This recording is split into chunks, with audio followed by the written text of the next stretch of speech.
Smartphone kelas mid-range menurut gue punya tempatnya sendiri. Dia bukan jadi smartphone yang paling wah, tapi bisa jadi yang paling lo andelin. Karena smartphone yang ada di kelas ini itu harus tick all the boxes biasanya. Dari segi prosesor, kamera, kemudian desain, RAM dan storage-nya juga mau gede gitu. Cuman di tahun 2026 ini tuh harga HP semuanya mahal. Dan banyak produsen yang muter otak supaya gimana caranya mereka bisa tetap kompetitif dan jualan produk-produk yang bagus tanpa harus ngurangin pengalaman buat usernya. Apalagi di kelas mid-range ini biasanya marginnya tuh nggak selebar di kelas flagship.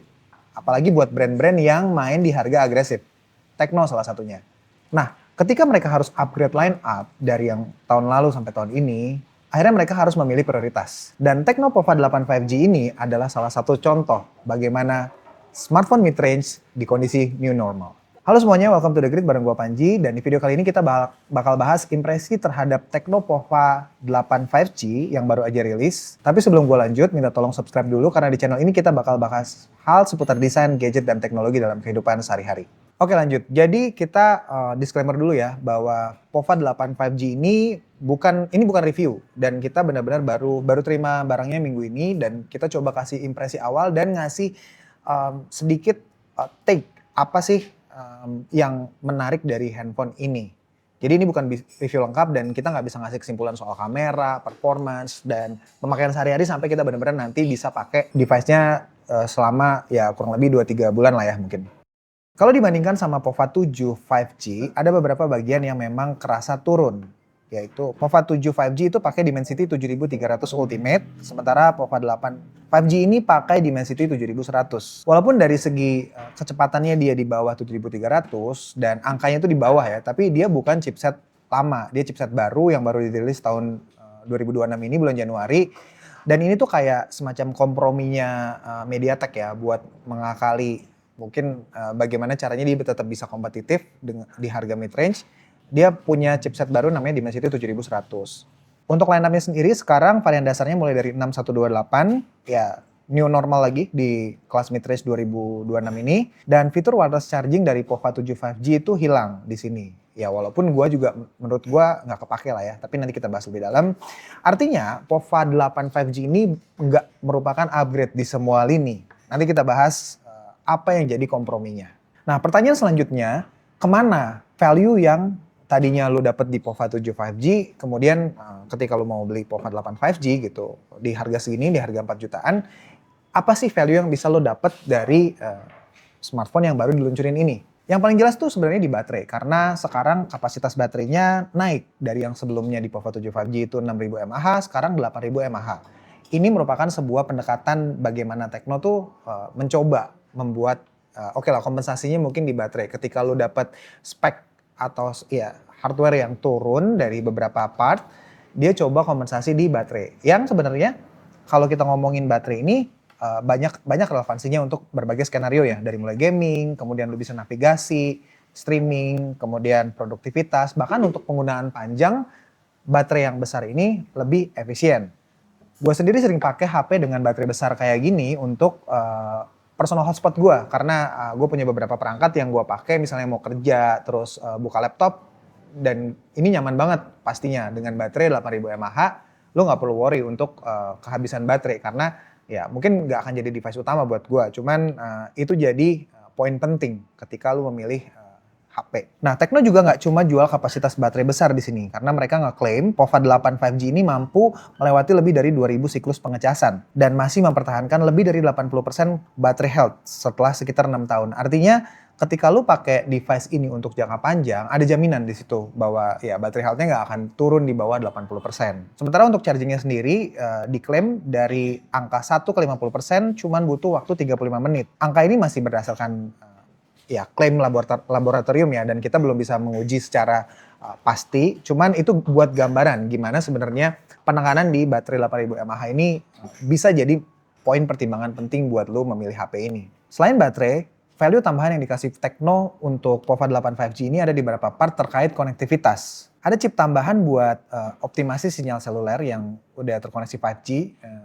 Ya sekarang lumayan relevan ya, karena beberapa operator di Indonesia tuh udah mulai, apalagi di kota-kota besar, udah mulai gembar-gembor jualan paket 5G sendiri gitu. ada XL, Ultra 5G, terus kemudian Telkomsel dan segala macam sampai Indosat juga punya gitu. Nah ini cukup relevan untuk konektivitas lu yang suka main game atau streaming dan dapetin konektivitas terbaik. Gitu. Selain itu ada chip tambahan juga untuk WiFi dan ini penting dan relevan buat lu yang suka tethering pastinya. Karena penggunaan area di sinyal lemah kayak basement atau di gedung-gedung yang mungkin dindingnya tebal itu kadang-kadang suka ganggu ketika lu nggak dapet sinyal WiFi di dalam ruangan. Nah tadi performa udah gue sempet singgung sedikit kalau sebenarnya Dimensity 7300-nya POVA 8 5G ini mungkin bukan upgrade dari POVA 7 5G.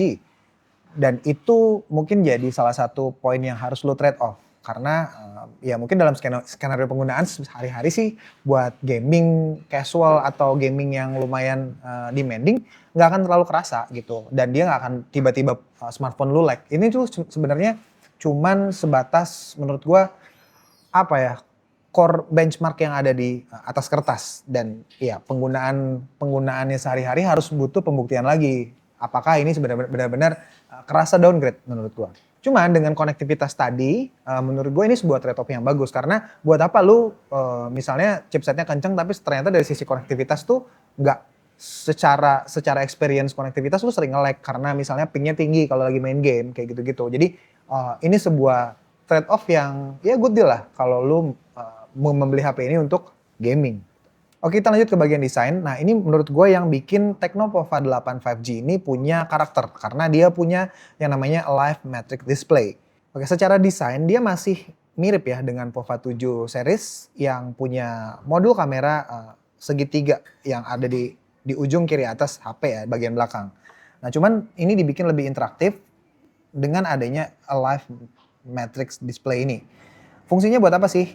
Dia bisa buat notifikasi, kemudian charging, juga kalau misalnya lu lagi taruh HP-nya di meja, dia bisa ngasih tahu kalau ada panggilan masuk dan juga pemutar indikator pemutar musik. Nah ini belum kita coba banget ya, cuman ini berbagai macam fitur yang ada dan fungsinya pasti biasanya nanti setelah update tuh ada tambahan-tambahan lagi kalau dari pengalaman-pengalaman sebelumnya ya. Nah ini poin yang menarik buat gua karena di kelas mid range biasanya tuh desain smartphone plain banget lah, basic banget. Kalau lu lihat nggak semua HP di kelas mid range ini punya desain yang punya karakter gitu. Dan gua happy keputusan Tecno untuk mempertahankan desain uniknya mereka di seri POVA itu diterusin. Jadi jangan ganti-ganti setiap tahun lah gitu kan karena lu gampang mengenali HP ini di tongkrongan ketika lu pakai POVA itu tahu itu HP-nya POVA dan buat brand yang kayak Tecno yang memang mereka main agresif di harga mid range dan low end-nya gitu. Jadi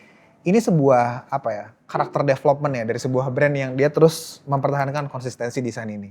Nah, selain itu Tecno juga ngasih kompensasi sebenarnya berupa cloud storage 256 GB yang lo bisa klaim dengan lo sign in aja Tecno ID lu, kemudian nanti lo langsung ke ada nih di storage gitu. Nanti kita pakai birol aja. Nah ini tuh sebenarnya kerasa kayak respons buat mahalnya storage fisik. Tapi menurut gua smart sih, walaupun bukan solusi yang sempurna ya. Karena cloud ini tuh cocok buat file-file statis kayak foto, video, dokumen, dan lu backup file yang nggak lu pakai sehari-hari. Cuman cloud ini kan nggak bisa dipakai buat instalasi game, apps-apps yang makin demanding sekarang, size-nya makin gede.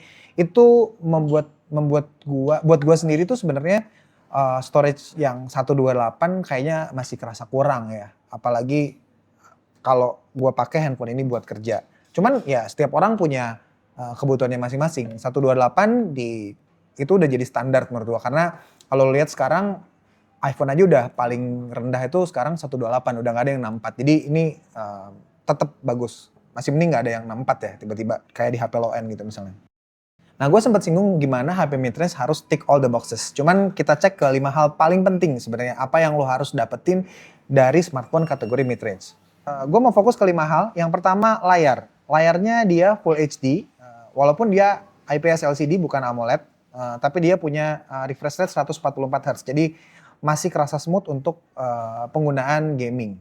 Kemudian kamera. Dia punya kamera utama 50 megapiksel dengan Sony Lithia 600.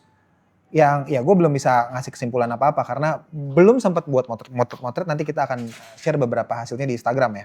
Kemudian untuk durability sendiri dia udah IP64, bagus banget, dan military grade 810H. Relevan banget buat HP yang sebenarnya dijual dari segi performance dan juga endurance ya. Untuk fitur hariannya dia tetap ada NFC buat isi e-money, bisa bypass wire charging juga, dan juga reverse wire charging. Jadi itu nggak dihilangin. Cuman ada satu hal nih yang sebenarnya gue kurang setuju, yaitu speakernya mono. Gue udah coba karena kemarin sempat lihat ada embel-embel ininya ya gitu, apa namanya, audio by apa tuningan gitu, itu ternyata nggak ada. Jadi speakernya benar-benar mono. Ini salah satu kemunduran menurut gue, yang ya lo bisa ngakalin sekarang pakai earphone kabel atau TWS kali ya. Cuman sayang banget kenapa harus mono. Kemudian dari sisi software dia udah Android 16 yang ngasih 2 kali Android update jaminan, dan juga 3 tahun security patch update. Jadi Pova tuh nggak jualan baterai besar doang ya di sini, dan fitur-fitur yang basic tadi yang tick all the boxes menurut gua masih tetap dipertahankan. Nah, pertanyaannya kira-kira masih worth it nggak sih Bang gitu? Kenapa nggak beli merek lain gitu? Kita reality check dulu ya, di harga segini sebenarnya beberapa kompetitor lain punya penawaran atau pendekatan yang berbeda, karena di midrange tuh lu nggak ada yang bisa menangin semua sekarang. Apalagi tahun 2026 ini dengan berbagai kompromi, brand-brand tuh akhirnya memutuskan untuk dia bagusin di satu sisi aja, atau ya misalnya kameranya, tapi misalnya nanti baterainya nggak bagus gitu-gitu. Nah, kalau gue lihat ada beberapa calon kandidat yang lo bisa consider untuk jadi lawan Pova 8 5G ini. Ada iQOO Z11X, Samsung Galaxy A27 ya gitu. Mungkin dan Poco X7, walaupun ini juga ya salah satu kandidat untuk penantang si Pova 8 5G ini. Cuman mereka tuh punya fokus yang beda dari segi performa, layar, desain, storage, dan juga endurance tadi. Dan Pova 8 ini cukup punya karakter lah kalau dibandingin sama kompetitor-kompetitor di kelasnya. Jadi kalau gue bisa simpulin value-nya ini ada di kombinasi antara 8000 mAh, baterai yang 8000 mAh tadi, terus kemudian desain, gue suka desainnya, dan ada Alive Matrix Display yang bikin dia punya karakter. Walaupun beberapa orang pasti ngerasa ini cuma gimmick, bisa jadi. Dan kita juga belum tahu skenario penggunaan jangka panjangnya ini tuh kepake buat apa sih gitu, Alive Matrix Display ini. Tapi di sisi lain yang tadi satu hal yang paling penting juga ada konektivitas, ada chip 5G dan juga selulernya yang di-upgrade. Gua nggak tahu ini apakah nanti kita bisa share penggunaan sehari-harinya itu bikin koneksi lo jadi lebih stabil juga. Oke, jadi kesimpulannya gimana? Menurut gua Tecno Pova 8 5G ini cukup menarik. Dari segi desain gue suka banget, tadi baterai kita harus coba, dan itu cukup menjanjikan ya. 8000 mAh dalam skenario penggunaan sehari-hari itu bakal seperti apa. Gua nggak tahu seberapa sering bakal ngecas HP ini, bisa jadi 2 hari karena mungkin gua nggak pakai HP ini sebagai HP utama. Tapi kita akan coba pakai secara sering lah gitu supaya tahu gitu apa bedanya di baterai 8000 mAh tadi. Hal yang paling menarik menurut gua ini adalah pendekatan baru Tecno untuk kelas mid-range mereka. Mereka udah sempat ngerilis smartphone di seri Camon-nya kemarin, yang juga sempat jadi pembicaraan gitu ya, Camon 50 dan 50 Pro 5G, yang juga ada kompromi di situ. Dan di sini komprominya adalah ya tadi chipset yang mungkin core-nya lebih rendah daripada pendahulunya, tapi pakai chipset baru, cuman baterainya ditambahin jadi 8000. Dan itu cukup signifikan dari 6000 ke 8000. Jadi belum bisa bilang apakah ini adalah keputusan yang tepat, cuman cukup menjanjikan. Nah itu tadi video impresi singkat kita terhadap Pova 8 5G. Dan ya mungkin kita udah di bulan Juli 2026 dan mungkin harus bisa berdamai dengan keadaan bagaimana HP-HP di tahun 2026 ini harganya udah jauh berbeda ya kalau dibandingkan sama tahun lalu. Jadi mungkin udah nggak kerasa shocking ketika lo dapetin HP-HP harga 4 juta dengan spesifikasi yang mungkin nggak jelek tapi ada kompromi gitu. Nah ini mungkin apakah ini jadi sebuah new normal mid-range? Kita nggak tahu karena shortage RAM dan storage ini masih diprediksi akan berlangsungnya cukup lama. Jadi ya pinter-pinternya konsumen untuk bisa memilih mana HP yang terbaik dan sesuai kebutuhan kita. Oke, sekian video dari gua. Jangan lupa like videonya kalau kalian suka. Follow Instagram kita juga di thegridco@thegridco.id. Semoga videonya bermanfaat dan sampai jumpa di video selanjutnya.